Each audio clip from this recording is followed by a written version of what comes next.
అందరికీ నమస్తే అండి. Good morning. ముందుగా హ్యాపీ న్యూ ఇయర్ 2025 సంవత్సరానికి స్వాగతం పలుకుతూ, ముఖ్యంగా మన ఛానల్ ఫాలో అవుతున్న మిత్రులందరికీ నా 2025 సంవత్సరం న్యూ ఇయర్ శుభాకాంక్షలు.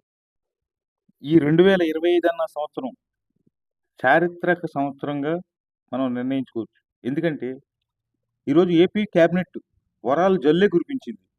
ఇటు అభివృద్ధి కార్యక్రమాలు, అటు సంక్షేమ కార్యక్రమాలు. ముందు సంక్షేమ కార్యక్రమాలు ఏమేమి చేసింది, ఏమేమి ప్రకటించిందో ఫస్ట్ చూద్దాం. తల్లికి వందనం అంటే అమ్మ ఒడి గత గవర్నమెంట్‌లో. దీన్ని వచ్చే అకాడమిక్ ఇయర్‌లో ప్రారంభిస్తానని చెప్పింది. అంటే రేపు జూన్‌లో స్కూల్ తెరిచే ముందే ఈ అమౌంట్ జమ అయిపోద్ది.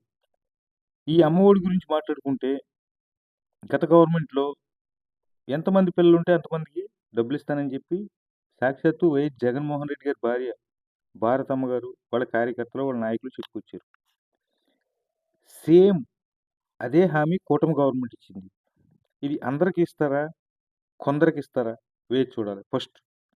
ఇంకా నెక్స్ట్ ఆడవాళ్ళకి ఉచిత బస్సు, ఫ్రీ బస్ చాలా మందికి లబ్ధి చేకూరుతుంది. ఎందుకంటే చాలామంది వ్యాపారాలు చేసుకునేవాళ్ళు పల్లెల నుంచి పట్టణాలకొస్తారు. గత వీడియోలో మనం చెప్పుకున్నాం ఈ పథకం ఎంత మంచిదో. ఆ పథకాన్ని ఉగాది నుంచి ప్రారంభిస్తున్నారు. ఇంకా నెక్స్ట్ పథకం రైతు భరోసా గత గవర్నమెంట్‌లో పేరు. ఈ గవర్నమెంట్‌లో అన్నదాత సుఖీభవ. గత గవర్నమెంట్‌లో 15,000 ఇచ్చారు. అది ఎంతమందికి ఇచ్చారు?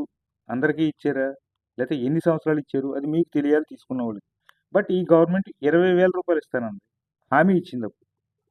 ఆ 20,000 కేంద్ర ప్రభుత్వం పాత గవర్నమెంట్‌లో అయినా, ఈ గవర్నమెంట్‌లో అయినా కొంత డబ్బిస్తది. ఆ డబ్బిచ్చిన వెంటనే స్టేట్ గవర్నమెంట్ డబ్బు కూడా జమేసి రూ. 20,000 ఇస్తున్నారు. రైతు భరోసా కింద రూ. 20,000. ఇదొక పథకం. మంచి పథకం ఇది. రైతులకు బాగా ఉపయోగపడుద్ది. దీనికి కూడా లైన్ క్లియర్ అయిపోయింది. ఇక జాబ్ క్యాలెండర్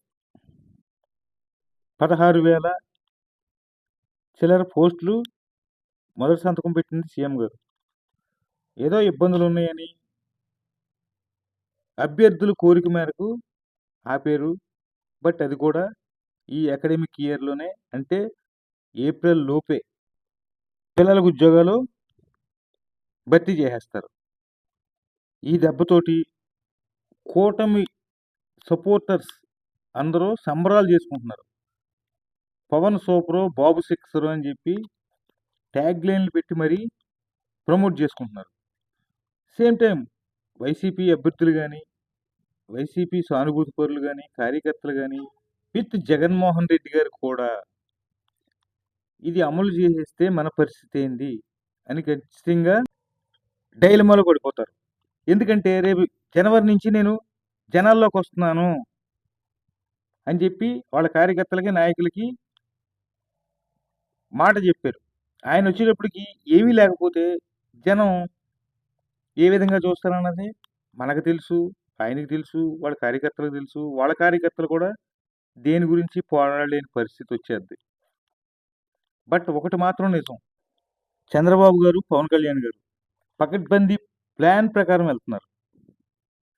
అవకాశం ఇవ్వకుండా అరాచకాన్ని తగ్గిస్తూ సేమ్ టైం పథకాలని ఒక్కోటి ఇంప్లిమెంట్ చేస్తూ అంతకన్నా ముఖ్యంగా రాజధాని పోలవరాన్ని తొందరగా వడివడిగా పరుగులు పెట్టిస్తూ రోడ్లు లేని చోట గుంతలు పూడిపిస్తూ ఇలా ఒకటా రెండా గత గవర్నమెంట్లో చేసిన అరాచకాలని ప్రతిదీ జనాల ముందు ఎండగడుతూ వీళ్ళ సైడ్ తప్పు లేకుండా కొంతమంది సోషల్ మీడియా ఫేక్ జర్నలిస్టులు ఎంత తప్పుడు ప్రచారం చేసినా అది జనాల దాకా వెళ్ళనివ్వకుండా స్టేట్‌ని మాత్రం అభివృద్ధి పథంలో నడిపిస్తున్నారు. అందులో డౌట్ లేదు.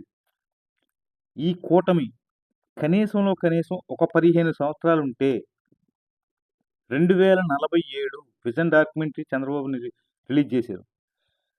ఆ డాక్యుమెంట్ కల ఖచ్చితంగా నిజమయ్యే ఛాన్సెస్ 100% ఉంది.